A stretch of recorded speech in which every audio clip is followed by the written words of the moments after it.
تو دوسری طرف جب بچی کو نبھا کر بھیجانے لگے تو نبی کریم علیہ السلام معمولی سے چیز جہیز میں دے کر بھیج رہے تھے تاکہ دنیا والے سمجھ لیں کہ جہیز اس کی حقیقت بس اتنی ہے کہ بس اپنی بچی کو کچھ تحفہ تحائف دے کر بھیج دو، بس تحائف دے کر بھیجو کہ میری بیٹی خالی نہ جائے، بس اس سے زیادہ اس کی حقیقت نہ رکھنا، اسی کو آپ مت سب کچھ بنا لینا کہ جہیز نہ ملے تو رشتہ ختم کر دیا جائے، زندگی بھر لڑکی کو تانے دیے جائے۔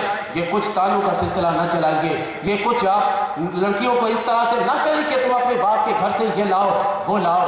میرے نبی صلی اللہ علیہ وسلم نے جو کچھ بھی دیا تھا حضرت فاطمہ کو، حضرت فاطمہ لے کر گئی، مولا علی نے کبھی بھی کچھ نہیں کہا تھا، حالانکہ مولا علی اپنی آنکھوں سے دیکھتے تھے یہ نبی مال غنیمت تقسیم کر رہے ہیں، کسی کو لب بھر کے دے رہے ہیں، کسی کو چادر بھر کر دے رہے ہیں، یہ نبی صلی اللہ علیہ وسلم پتہ نہیں کیا کیا کچھ تحفہ میں دیتے چلے جا رہے ہیں، لیکن مولا علی نے کبھی بھی کچھ نہیں کہا۔ حضرت فاطمہ کو ایک دن جوش آ گیا کہ ابا جان کے پاس چلتی ہوں، جا کر میں اپنے ابا جان سے عرض کروں گی کہ ابا جان کم سے کم ایک کنیز کا تو انتظام کر دیجئے۔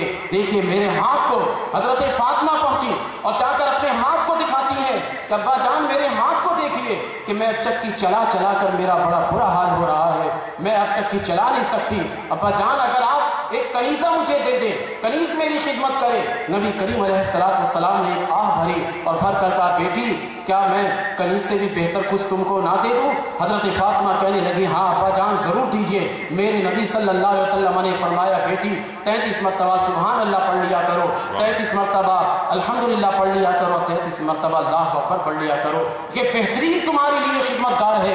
حضرت فاطمہ نے اس تک نہیں کہا کہ ابا جان آپ پوری دنیا کو سب کچھ دے رہے ہیں اور مجھے آپ وظیفہ بتا رہے ہیں، نہیں۔ حضرت فاطمہ جانتی تھی میرا گھرانہ ہی تو ماڈل ہے آنے والوں کے لیے، قیامت تک کے لوگوں کے لیے، آئینی زندگی اور آئینی قانون بنانے والوں کے لیے ماڈل ہے کہ یہی گھرانے کو دیکھیں گے اور دیکھ کر یہ لوگ جو ہے بنائیں گے، قانون بنائیں گے، قاعدے بنائیں گے، قانون اور قاعدے کے مطابق آئینی زندگی یہ گزاریں گے۔ تو اس لیے اگر آج میں کنیز کا مطالبہ کر کے کنیز لے کر چلی جاتی تو آنے والے دور میں ہر گھر کا لڑکا کہتا جا اپنے ماں باپ سے کہے کہ ایک نوکرانی بھی دے دے، کیونکہ نبی کی یہ سنت ہے، نبی نے ایک کنیز دی ہے، لہٰذا جا کر نبی کریم صلی اللہ علیہ وسلم کی سنت پر عمل کراؤ۔ نہیں ایسا نہیں ہونے دیا سرکار نے۔ میں ایک بات یہاں پر چلتے چلاتے آپ کے گوش گزار اور کرتا جاؤں، ہمارے یہاں بد نصیبی کا مقام ہے کہ ہم اپنے جلال میں جنون میں آ کر کہہ دیتے ہیں کہ ہم جہیز کی لعنت کو پاؤں تلے رونتے ہیں، جہیز کو لعنت بیچتے ہیں، یہ کبھی نہیں کہنا چاہیے۔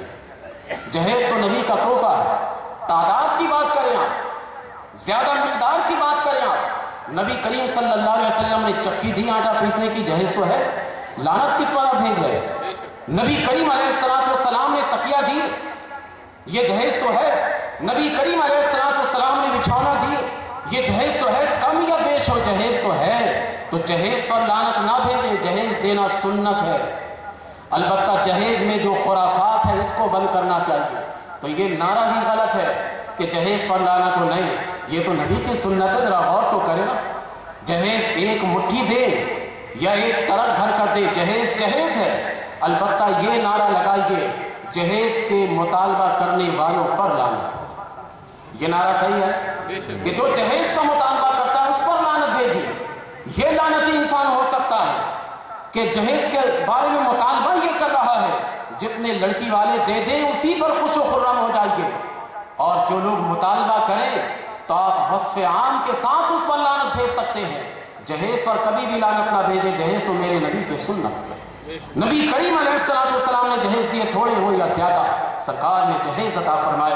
تو آئینی زندگی اور آئینی قانون نبی کریم علیہ السلام نے بنانا تھا، اس لیے سرکار دو عالم علیہ السلام نے ازواج مطہرات کے ساتھ انصاف اور عدل کا جو برتاؤ قائم رکھا وہ بھی آنے والی دنیا تک کے لیے بے مثال ہے۔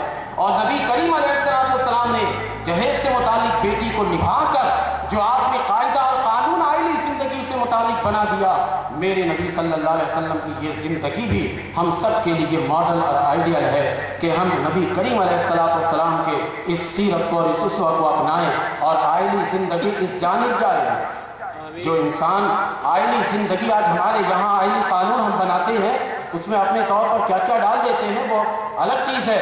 جو اصل چیز ہے اس کو روکنے کی کوشش کرنی چاہیے، اور جو نبی کریم صلی اللہ علیہ وسلم کی سنت ہے اس سے کبھی نہیں منہ پھیرنے چاہیے.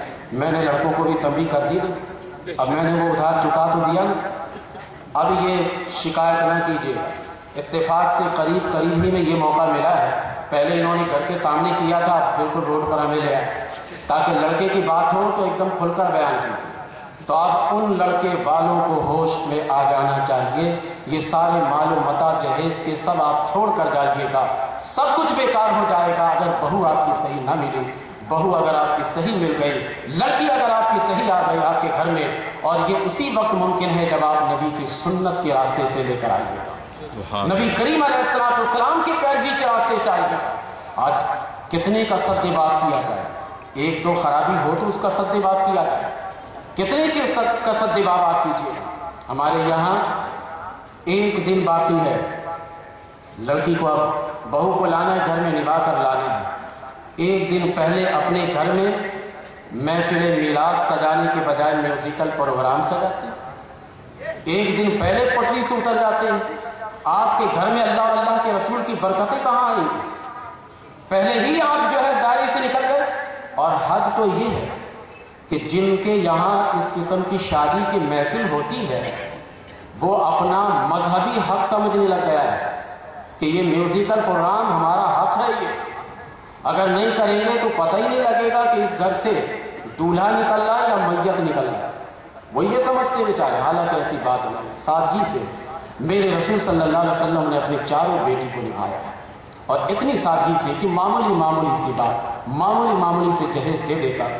جب ایک موقع ایسا تھا کہ نبی کریم علیہ السلام کے ایک بچی کا شوہر غزوہ بدر میں وہ بھی قیدی بن کر آیا، تو یہ اعلان کر دیا گیا کہ فدیہ دو اور جان چھوڑو. سب سے فدیہ لیا جا رہا تھا. اسی دوران نبی کریم علیہ السلام کی صاحبزادی کے شوہر وہ آ گئے اور ایک ہار فدیہ کے طور پر پیش کیا. سرکار نے جب اس ہار کو دیکھا تو رونا شروع کر دیا، آنکھوں میں آنسو آ گئے، گریہساری کرنے لگے. صحابہ کی طرف دیکھا، صحابہ کی آنکھوں میں بھی آنسو تھے. کہنے لگے صحابی پوچھو کہ نہیں کہ میرے آنکھوں میں آنسو کیوں آ گئے؟ حضور صلی اللہ علیہ وسلم خود بتانے لگے، بات یہ ہے کہ یہ میں نے اپنی بیٹی کو جہیز میں دیا تھا. میری بیٹی مکہ میں ہے اور یہ اس کا شوہر ہے. یہ میری بیٹی کو آنے بھی نہیں دیتا ہے، میری بیٹی کو وہیں قید کر کے مکہ میں رکھتا ہے. اب یہ بتاؤ کہ میں اپنی بیٹی کے اس جہیز کو فدیہ میں لے لوں یا تم سب کی اجازت سے اس کو واپس کر کے ایسے کسی ایک شرط پر چھوڑ دیں؟